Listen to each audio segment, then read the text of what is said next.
আসসালামু আলাইকুম, সবাইকে স্বাগতম। শিক্ষার মান উন্নয়ন কি কি কারণে বাধাগ্রস্ত হয় বলে আপনি মনে করেন? মতামত দিন। তো এই প্রশ্নটি যদি আসে তাহলে আমরা এইভাবে উত্তর লিখতে পারি: একটি সুন্দর জাতি গঠনে মানসম্মত শিক্ষার বিকল্প নেই। এর সাথে আরও আমরা লিখতে পারি শিক্ষার কিছু গুরুত্ব সম্পর্কে। এরপরে আমরা পয়েন্টগুলি লিখব, যেমন আরও লিখতে পারি শিক্ষা প্রতিষ্ঠান, শিক্ষক, শিক্ষার্থী, অভিভাবকদের মতামত বিশ্লেষণ করলে আমরা যেসব প্রতিকূল এবং বাধা বিঘ্নতা সংক্রান্ত তথ্য পাই তা নিম্নে আলোচনা করা হলো। এখানে আমি পয়েন্ট আউট করে কিছু তথ্য উপস্থাপন করব। তো লক্ষ্য করি, এই পয়েন্টগুলি কিন্তু ব্যাখ্যা দিতে হবে, কারণ এটা যদি 10 মার্কসের জন্য আসে এই পয়েন্টগুলির কিন্তু অনেক ব্যাখ্যা দিতে হবে, ভালো করে লিখতে হবে ব্যাখ্যা, তা নাহলে কিন্তু ফুল মার্কস পাওয়া যাবে না পরীক্ষা যদি আসে। 1 নম্বর পয়েন্ট হচ্ছে প্রশাসনিক জটিলতা। 2 নম্বর পয়েন্ট হচ্ছে অবকাঠামোগত সমস্যা। 3 নম্বর পয়েন্ট হচ্ছে অদক্ষ ব্যবস্থাপনা। 4 নম্বর পয়েন্ট হচ্ছে অর্থনৈতিক টানাপোড়েন। 5 নম্বর পয়েন্ট দলীয় রাজনীতির সংশ্লিষ্টতা। 6 নম্বর পয়েন্ট অযোগ্য শিক্ষক নিয়োগ।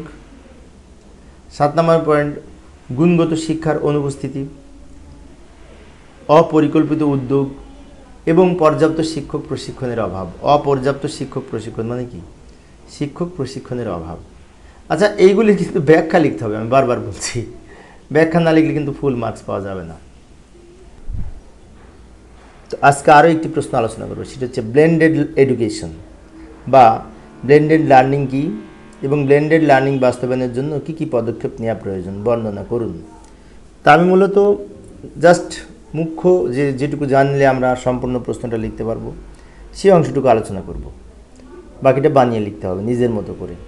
প্রথমে প্রশ্নটা লিখে নিলাম, উত্তর এইভাবে নিচে লিখতে পারি যে ব্লেন্ডেড এডুকেশন বা ব্লেন্ডেড লার্নিং শিক্ষার একটি গুরুত্বপূর্ণ পদ্ধতি, যা এই অনলাইন এর বিভিন্ন উপকরণ এবং অফলাইন শ্রেণীকক্ষের সাথে সমন্বয় করে শিখন শেখানো একটি কার্যক্রম।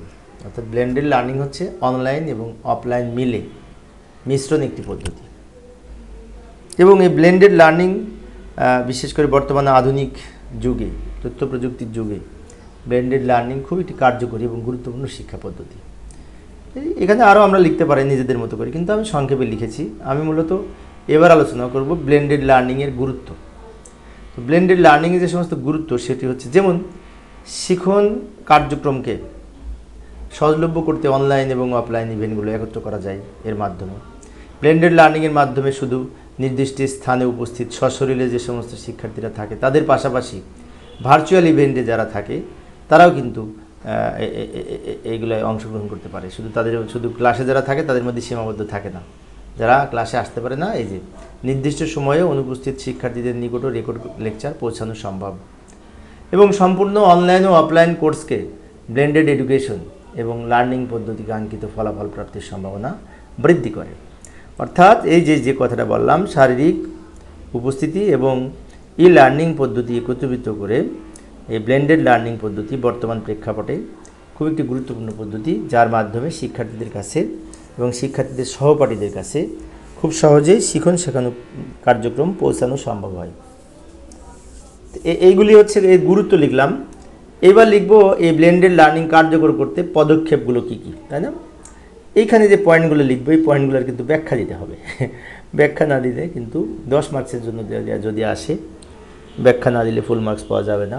যেমন শিক্ষা প্রতিষ্ঠানের প্রস্তুতি থাকতে হবে, উপযুক্ত শিক্ষাদান পদ্ধতি গ্রহণ করতে হবে, বৈশ্বিক এবং স্থানীয় উন্নত শিখন বিষয়বস্তু এবং অভিজ্ঞতার বিনিময় করতে হবে, শিক্ষক ও শিক্ষার্থী এবং স্টাফদের মধ্যে প্রযুক্তিগত সহায়তা প্রদান করতে হবে, মানে কি যথাযথ সবাইকে প্রশিক্ষণ দিতে হবে, কার্যকর ডিজাইন এবং প্রাসঙ্গিক সহযোগিতা নিশ্চিত করতে হবে, কার্যকর পরিকল্পনা করতে হবে, বোঝাচ্ছে এখানে, বিষয়বস্তু নির্বাচন এবং মূল্যায়ন কৌশল নির্ধারণ করতে হবে, অবকাঠামো উন্নয়ন এবং রক্ষণাবেক্ষণ ব্যবস্থা করতে হবে, নৈতিক সংস্কৃতি সমমনা এবং আইনি সমস্যাসমূহ সমাধান করতে হবে।